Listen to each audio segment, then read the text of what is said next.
Okay. Hey everyone. So it feels like it's been a while since I've done one of these. Um, but I really just felt like this was time. And I've been meaning to do this for a while. Well, my schedule is absolutely nutsoid. And I feel like there's just not enough time. But I'm really trying to just, if something is important, you have to do it. So my head's just been a whirlwind of thoughts and things. This is the wrong notebook. Okay, but for a while I've been wanting to do kind of a Bible study, which I will tell you, I have a very difficult time. Take this off; it's really warm here. I have a very difficult time with anything having to do with organized religion nowadays, just because I've been very wounded by people in the church. I think that probably the two deepest pains that you can experience are spiritual abuse and like physical, probably sexual abuse. I really do think that those are the two deepest wounds that a person can experience, because both of them slice to the core of who you are. And whether you inflict that upon yourself or whether someone else inflicts it upon you, it's equally damaging. So I will someday go into my backstory on that, but just needless to say, I totally understand people who have a skewed concept of God, do not want to hear anything about the Bible, do not ever want to set foot inside a church. I have not been to a church for about probably, feels like 2 years now. And I was raised in the church. And I think that organized religion is one of the greatest crimes against humanity, honestly, because it keeps you bound up. And if you think about it, when God became a human as Jesus, that was the one group of people he had a problem with, was the people who were with organized religion. So one time I woke up super early, and I will preface this really quick. So I am not into New Age, okay? I'm not into New Age. But I do think that there are certain things that make more sense as we've come along in science and stuff like that. So I use sometimes words like energy and things like that, but I really am going to try to preface it as much as I can, because I don't want to lead anybody askew or astray. That's just not my intent at all. God he had certain things written down, and I do think that it's important to kind of follow that instruction book, because if you start deviating off of it, you get all kinds of people with their weird ideas, and then you end up in cults and things like that. So just as the bare bones as much as you can of what he said, because basically he kind of gave us a book as we're like a bunch of kids, like in a classroom. And he took like really big concepts, shrunk them down, and said, okay, here you go. These are your concepts. And then everybody in the classroom, when he left, he's like, okay, here you go. I'm leaving you guys with the rule book for just a little bit, and I'll be right back. And since the time that he's been gone, everybody has their own idea of what the rule book is, and so then everybody starts deviating off of it instead of just sticking to it as much as they can. So I really am going to try to use the words from his book and not my words, but I do feel like sometimes it is helpful to view things from a different perspective, because when you have connotations, right, like if you have a negative connotation to something, it will always kind of be bad in your mind. Like maybe you've heard a song that played at a really sad time in your life and you just can't ever listen to that song again, or there's a certain movie you can't watch because something happened. So I understand like negative connotations and stuff like that, so I want to be sensitive to that as well, because for me, like when I, after just kind of going through my time of really being hurt by people in the church, who some of them were well-meaning and some are not, I couldn't look at anything that was remotely related to God without just feeling utterly stripped to my soul. And so I want to be sensitive of both sides. You know, I want to be sensitive of people who you know, read God's book, and then I want to be sensitive of people who you know, are really offended by you know, who've been offended by people in the church. So let's see. This was but what I was saying about all of that was, I do believe that we could get along without God's book. And let me just say this really quick. We didn't have, I'm calling it God's book because the words the Bible can be just, I mean, you know, you can already feel people going, right? Don't say that word. It's just a book on how to live. And, you know, I mean, you can try other books. You know, there's the Quran, I think there's Buddhist writings and different things like that, you know, sayings from Buddha and all that stuff. But if you try all of them, and then you try, you know, God's book, you know, the God of Abraham, Isaac, and Jacob, then what you start understanding is, okay, these people didn't have a book for a really long time. It was, you know, there were certain writings that, yes, were compiled, but we didn't have like that physical book that we have nowadays. It was compiled over a long period of time, and some people think like, oh, that means that it must not be true. But if you think about it, if one person came up with all those ideas, then we would just say, well, that was just one guy's idea. You know, you can't have it both ways. Yeah, if a lot of people over a long period of time, like we're talking thousands of years, have come up with the same, you know, come to the same conclusions and seem to be getting the same messages from the same outside source and the same exact spirit, you know, or when I say spirit, I mean like the heart of the thing, the heart of the message, then, you know, you might need to sit and look at that. If it really was just one guy coming up with something like in his basement and being like, okay, here's my ideas on how the world should be run, then we would go, well, that was just one man's idea, you know. But this is something that's been, basically, it's like corroborated evidence. You know, we have this over a very long span of time.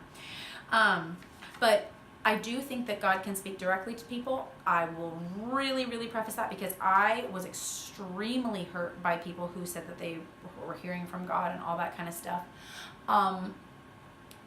So I want to be really, really careful with that, because people can either abuse that power, or they can be getting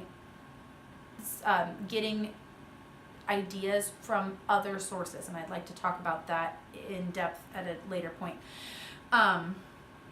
But I do think that God speaks to our souls. I think that it's not something that's like audible. You know, I mean, I have heard that people have, you know, have experienced those things, but I've never heard anything like I've never heard anything audible. I've definitely, you know, I've definitely had like things impressed upon me, like, you need to do this. I'm like, oh, okay. And then I go and do it and things work out. You know, and then, I've had dreams about things, you know, and some people might think that that's like really weird and new agey, but human beings have been doing that for a very long time. We're in a chunk of time right now where people don't dream. They do. There's a lot of witchcraft starting to come out, which I find really interesting, because I think that, you know, if you don't have the good source of kind of that realm of the sixth sense, it'll pop up in a dark form. So anyway, but I woke up very early one morning with just, it was like, sometimes when I'm trying to come up with a way to communicate a concept, I get a real block, because I can like sense it, but I can't say it. And probably because I'm a writer as well, I do a lot better if I have a pen and paper in my hand than I do speaking. And I'm actually very appreciative of this vlog, whether, you know, anybody watches it or not, because it has helped me articulate better. And when I go back, I do watch myself sometimes, because I feel like it's helpful to see where I'm looking, you know, how I'm communicating, and what words I use, and if it's, you know, something that other people can understand. And so I feel like I'm practicing that, because I do feel like that's an important skill to have, to be able to take a concept and give it to somebody. But a lot of times I really hit a block. And so, you know, or I'll have a flash of a thought and then I don't write it down. And so then, you know, then it's gone. But I woke up early one morning. Was this it? Wow, it felt like it was a lot longer ago than that. Okay. So this was at the beginning of the month of February. This is February 2018. This was the beginning of that month. We're at the end of the month now. Okay. Is this an important part?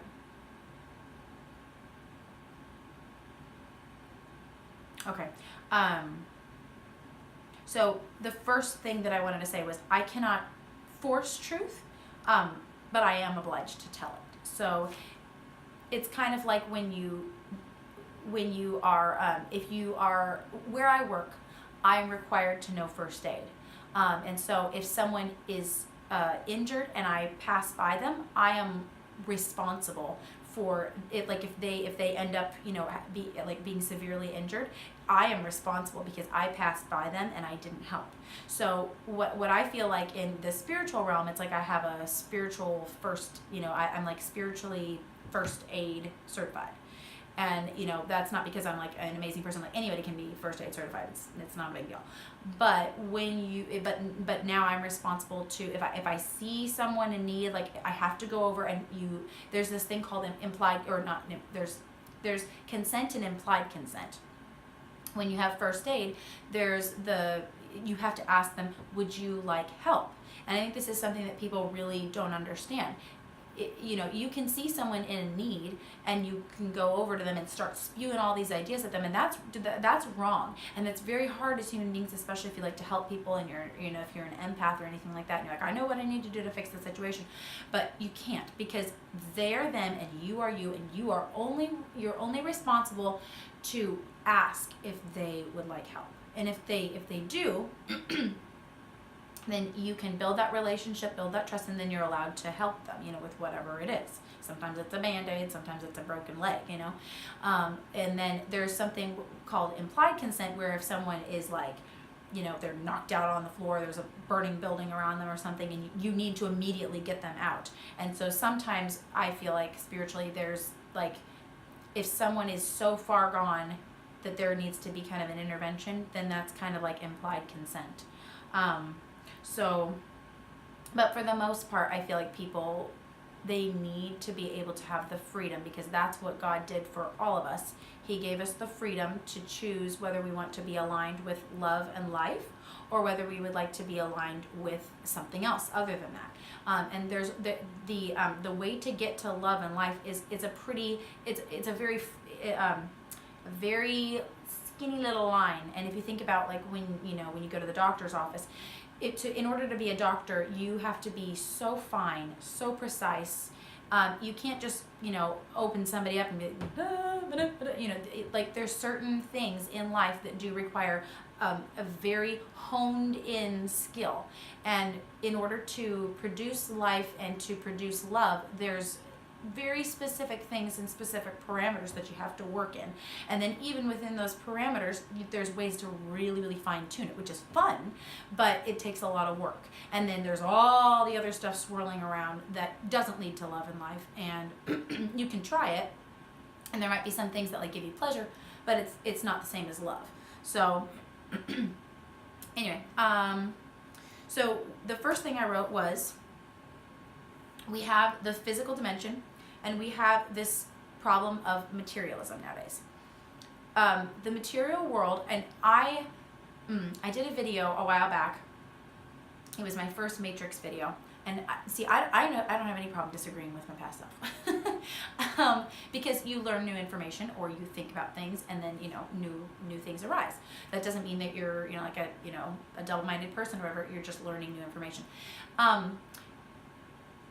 It's not that I don't believe that we are in an electrical world, because we are. Like if you look at science, most of the science is saying that we live in a kind of an electrical world, but that doesn't mean that it's fake. And when I say to escape the matrix, I don't mean necessarily that you need to think of yourself as not being a part of the physical world at all. I just think that there's a deeper physical world than this one, if that makes sense. It's like being a 2D figure in a 4 or 5D multiverse, or not multiverse, but universe. Would that be a multiverse? I don't know. Anyway, so just there's more to it, and we're kind of stuck in this middle zone, and there's more. I have this fantasy story that I really want to explain that about, but no, I'll do it later. But so these people believe that I only believe the things which I can see, touch, taste, hear, and only the things that my body tells me. But we experience things all the time that cannot be seen, touched, tasted, or heard, and that doesn't mean that they don't exist. Now, granted, you do have to have faith that those things exist. I was thinking about this the other day. So, I'm sure some of you have heard this where, we can't see directly the wind. Like if someone's like, can you hold the wind in your hand and show it to me? Otherwise I'm going to not believe that it exists. Well, I can't do that because I can't physically hold the wind in my hands. I have to check what time it is. Oh, okay. Oh, I gotta go. I can't physically hold the world or the wind in my hands, but I know that it exists. And the same thing is like if you don't believe that someone loves you, like let's say your parent or your significant other, they say I love you. They demonstrate their love through feeding you, clothing you, listening to you, all those kinds of things that go along with loving someone, but you in your heart can't believe it. And maybe some of you out there, if you've ever experienced, a certain level of trauma, you'll understand what I mean when I say like, sometimes you just can't. Someone's looking at you in the face and saying, I really love you and I really care about you, and you go, no, you don't, and because you just can't believe it, and that itself will keep you from experiencing the love. It's not that the love doesn't exist; it's that you can't experience it because you're not trusting it, you're not believing in it. So we can do that to ourselves in the physical world, but it doesn't mean, just because we don't believe that something exists doesn't mean that it doesn't exist. It can, it does, but if we don't believe it, we won't experience it. And then so I said daily we cannot see certain forces, but we know they're there. So that'd be like the wind. We can't see like the electrical currents going through our house, but we know that the lights work, right? But if someone's like, show me the electrical current, well, I can show you the wires, but I can't like show you, I can show you like a lightning bolt, but it's not going to look like that in the walls. And then emotionally, the best things in life are moments, connections, and emotions, and these often have little to do with the material world. Or if you really think about it, the things that we really live for are these surges of feeling, whether it's a calm feeling, whether it's an excited feeling, whether it's like a rescued feeling, a relief feeling. We live for those things, and you can't hold those in your hands, but they're very, very real. That's probably the most real that you can have. When you feel a feeling so deeply that it affects your body, it's like it grows out of you. You know what I mean? It's not necessarily from the outside in. It's like something happens and your whole being reacts to it, and then it makes your body react to it. And then, so then the last thing I said was spirituality, at the very least, is mind over matter. And so why is this so deeply embedded in the human psyche? Why does it keep popping up over the span of all of humanity?